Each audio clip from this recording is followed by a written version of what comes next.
Part 1. Most people have a chance to see exciting events in their lives. I am the chief manager of an insurance office. I, too, have seen exciting things in my 30 years of work. My office had one wall that was covered in glass. I could see everybody who came into the insurance company. I liked to study the faces of new customers before I spoke to them. I decided what kind of people they were before they said a word to me. I learned to trust my first impression of people. The story I want to tell is about a man who came into the company one day. I watched him through the glass in my office. He seemed about 40 years old, and he was very well dressed. He seemed very polite, and he appeared to be quite a gentleman. He was talking to one of the clerks. Despite his appearance, I disliked this man as soon as I saw him. Suddenly, the man noticed that I was looking at him. He smiled at me through the glass. Then he took some papers from the clerk and left. A few minutes later, I called the clerk into my office. "Who was that man?" I asked him. "That was Mr. Julius Slinkton, sir," The clerk told me. "He's from the Middle Temple." "What did he want?" I inquired.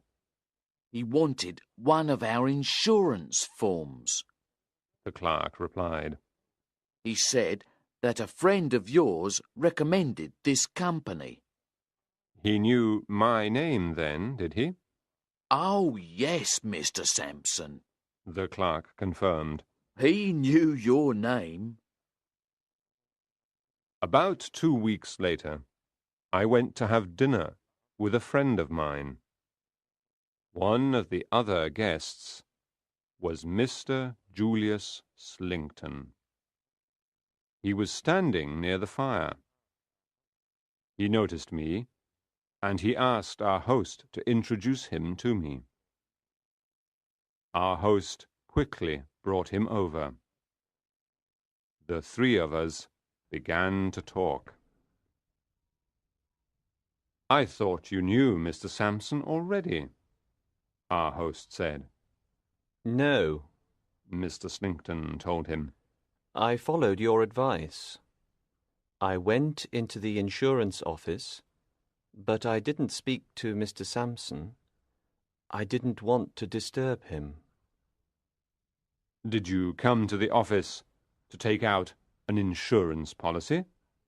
I asked Mr. Slinkton politely. "Was it a life insurance policy?" It's not a policy for me, Mr. Slinkton said. It's for a friend of mine. He asked me to get the information for him. I don't know whether he will take out the policy. People often change their minds, don't you think, Mr. Sampson? "Yes," I replied. We began to talk about other things. Your profession has suffered a great loss, Mr. Slinkton said suddenly. I did not know what he was talking about. "A loss?" I asked in surprise. "What kind of loss, sir? A financial one?" Mr. Slinkton laughed. I don't mean a financial loss, He explained. I was referring to Mr. Meltham. Now I understood what he was talking about. Ah, yes, Mr. Meltham, I agreed. That was indeed a sad loss. He was the most brilliant man I have ever known in the insurance profession. But did you know Mr. Meltham? I asked. I knew his reputation. Mr. Slinkton told me. What a sad story it is. A young man like that suddenly gives up his business and retires from the world. I have said that I disliked Mr. Slinkton when I first saw him in the insurance office. I still disliked him. I did not think he was really sad about Mr. Meltham at all. I decided to ask Mr. Slinkton some questions. I wanted to find out more about this man. Have you heard why Mr. Meltham left his business? I asked. I have only heard stories about it, He said. Apparently, Mr. Meltham was unhappy in love. That's not the truth, I told him. The truth is that the lady died. She died, did she? Mr. Slinkton repeated. That's terrible. Poor Mr. Meltham. How very sad for him. I still felt that Mr. Slinkton was not sincere. There was something false about his expression of sadness. Then he said to me, You are surprised that Mr. Meltham's story affects me so strongly. I can see that, Mr. Sampson. But I, too, have suffered a terrible loss recently. I have 2 nieces, you see. One of them, a girl of 23, died recently. The other niece is also not well. The world is a very sad place. Now I thought I understood Mr. Slinkton. He was a sensitive man who had suffered. I was angry with myself for disliking him. I watched him for the rest of the evening, and he seemed to be a good man. He talked politely to everybody, and everybody seemed to like him. I decided that my first impression of Mr. Slinkton was wrong. I spoke to our host about Mr. Slinkton. He told me that he had not known him for very long. He told me that Mr. Slinkton had taken his 2 nieces to Italy for their health. It was there that one of them had died.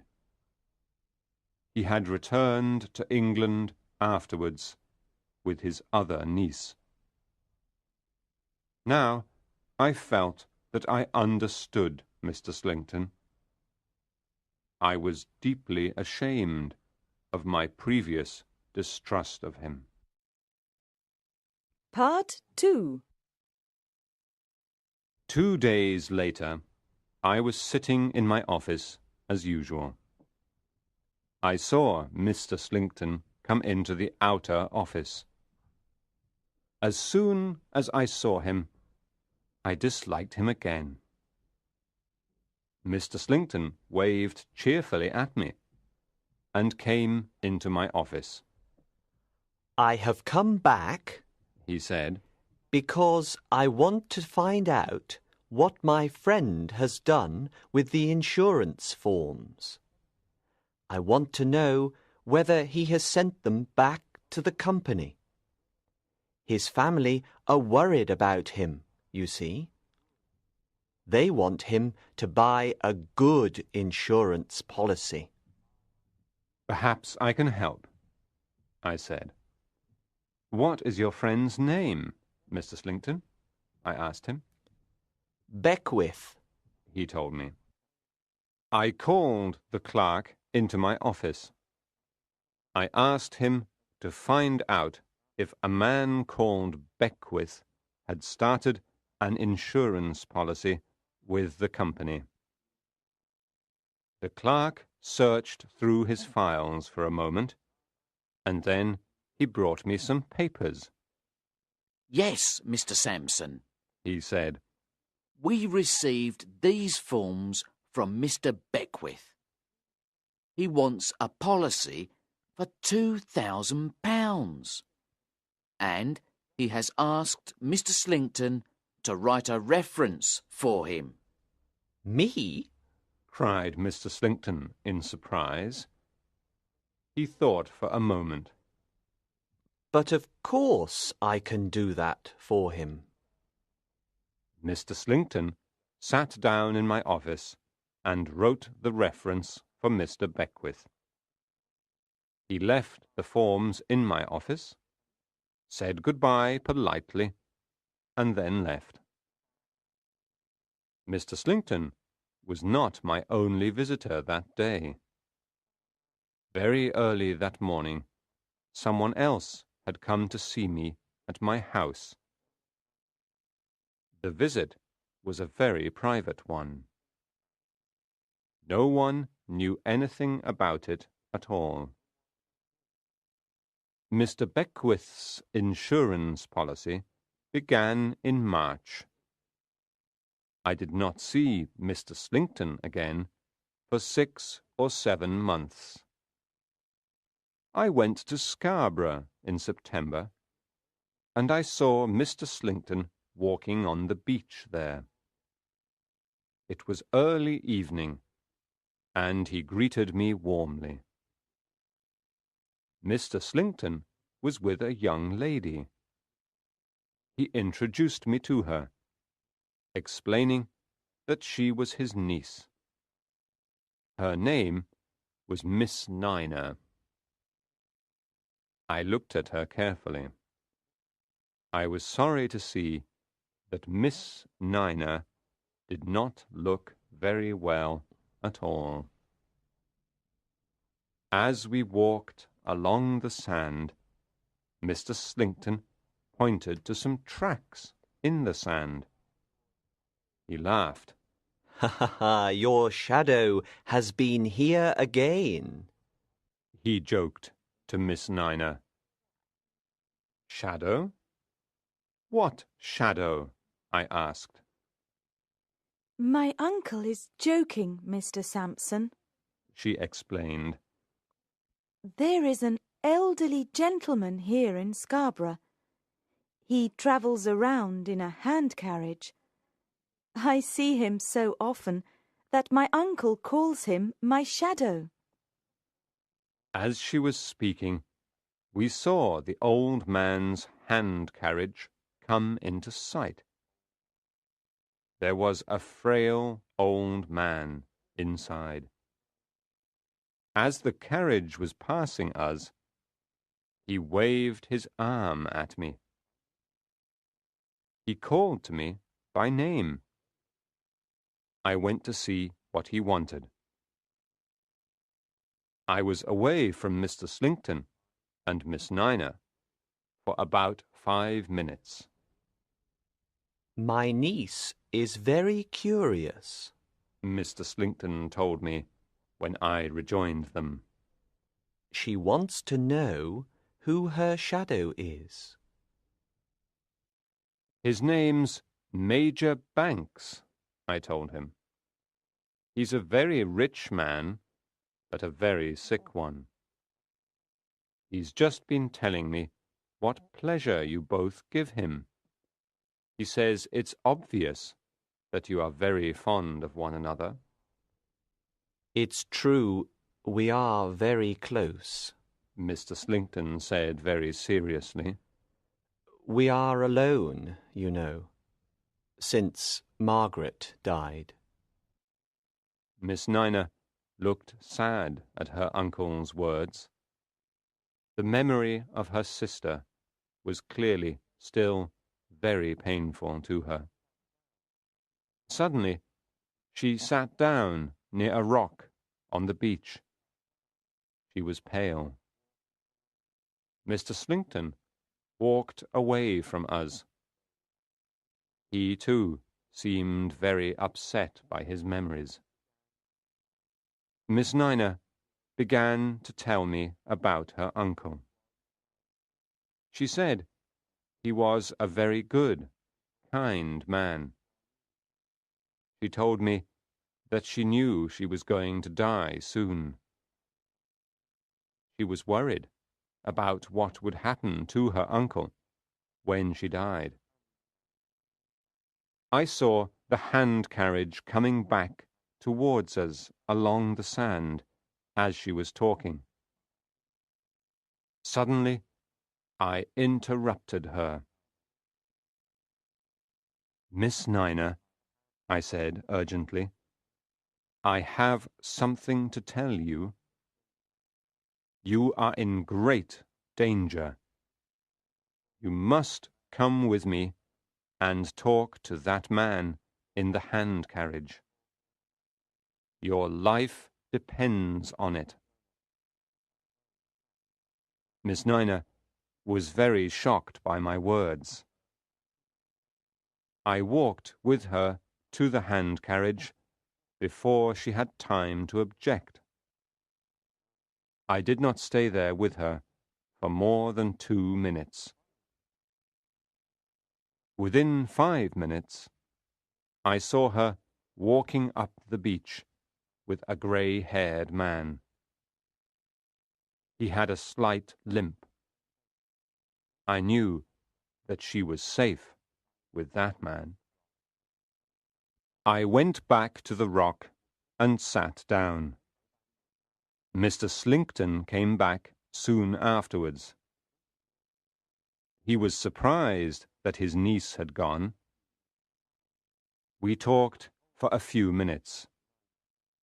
He told me that Miss Nina was very ill, and he looked sad while he told me. I replied politely to everything he said, but I was holding a weapon in my pocket as we walked along together. "Mr. Sampson, may I ask you something?" He suddenly inquired. "What is the news of that poor man Meltham? Is he dead yet?" "No," I told him. "He's not dead yet. But he won't live long, I'm afraid." "What a sad place the world is," Mr. Slinkton sighed quietly. Part 3. It was November before I saw Mr. Slinkton again, this time in London. I had a very important appointment at Middle Temple. I arrived at the temple and went up some stairs. There were 2 doors at the top of the stairs. The name Beckwith was painted on one door. The name Slinkton was painted on the other. I went in the door marked Beckwith. The room was dirty, and there were empty bottles everywhere.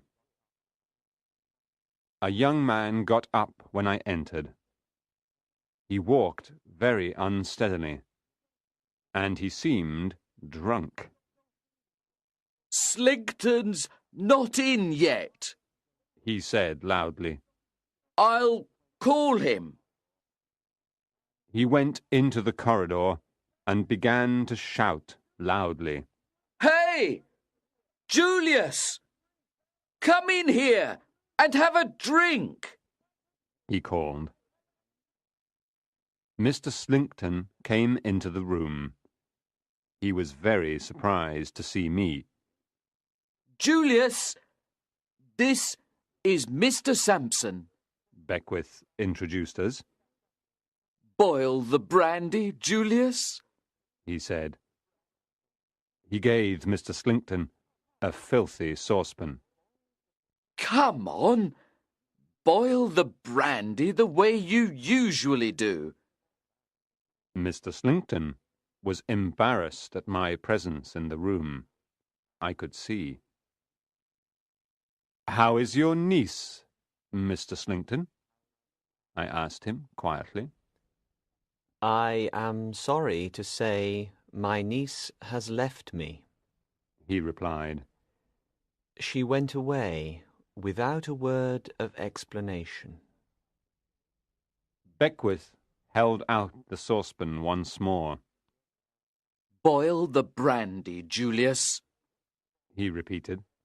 Give me what you always give me for breakfast, lunch, and dinner. Boil the brandy, I tell you. Now Mr. Slinkton looked even more embarrassed. This was not a pleasant situation for him. He thought for a moment, and then he spoke to me. You're a man of the world, Mr. Sampson, he began. I'll tell you the truth. No, Mr. Slinkton, I said firmly. You'll never tell the truth. I know all about you. You want to save your insurance company some money, he said calmly. You will try to argue that I was responsible for Beckwith's condition and for his eventual death. But you won't be able to prove that, you know. You won't be able to prove anything. Beckwith suddenly picked up his brandy glass and threw it at Mr. Slinkton. The glass cut his forehead, and blood began to flow down his face. Mr. Slinkton took out his handkerchief and dried his face. As he was doing this, another man came into the room. A man with grey hair, who walked with a slight limp. Mr. Slinkton looked at this man in surprise. Look very carefully at me, Beckwith cried out. You're a rogue, Slinkton, and I've caught you. I took these rooms on purpose, just to catch you. I pretended to be a drunkard in order to catch you, and I've done it. You'll never escape now. You see, the last time you went to see Mr. Sampson, I had already been to see him myself. I went to his house very early that morning. We know everything. We know what you were planning. You thought you could kill me for the £2,000 of the insurance policy, didn't you? You wanted to kill me with brandy, didn't you? But you wanted me to die quickly. That's why you also gave me small amounts of poison. Mr. Slinkton was surprised by Beckwith's behaviour. The young man did not seem at all drunk now. At first, Mr. Slinkton did not know how to react. Then he found his courage. He was very pale, but he looked coldly at Beckwith. He did not say a word. I took these rooms on purpose, Beckwith went on. I knew what kind of man you are, you see. You're the man who's already killed one innocent girl for her money. And now you're slowly killing another one. Slinkton laughed. Ha ha ha! Think how stupid you really are. Beckwith continued. You thought I was drinking brandy all day, but I threw most of it away. You never knew that I came into your room at night when you were asleep. I took all your papers, Slinkton. I read your journal, too. It's got all the information about the poisons that you use. It explains everything. I know where the journal is now. Slinkton looked at Beckwith questioningly. It's not in your desk. Beckwith told him. Then you're a thief. Slinkton told him calmly. He spoke calmly, but his face was white. I'm your niece's shadow, Beckwith said quietly. Suddenly, Slinkton lost his calm and his courage. He looked frightened now. Still, he said nothing. I've watched you all the time, Beckwith said. I knew that you were poisoning Miss Nina. I went to Mr. Sampson and told him everything. That man standing at the door is Mr. Sampson's servant. The three of us have saved your niece's life. Beckwith paused for a moment to look at Slinkton. Then he went on. You don't even know my real name, he said very quietly. You asked Mr. Sampson several times if he had any news about Meltham. I can give you news about him. I am Meltham, he announced triumphantly. I loved your niece, Margaret. I could not save her, but I promised to pursue you to the end. And I've done it, he cried. I've hunted you down, Slinkton. Slinkton now looked in horror at the man who was accusing him. He was unable to speak for fear. You never knew my real name, Meltham told him. You are seeing me under my real name now for the first time. You will see me again when you answer the charge of murder in court. And I hope you see me in your imagination when they put the rope around your neck and the crowd cries out for your death.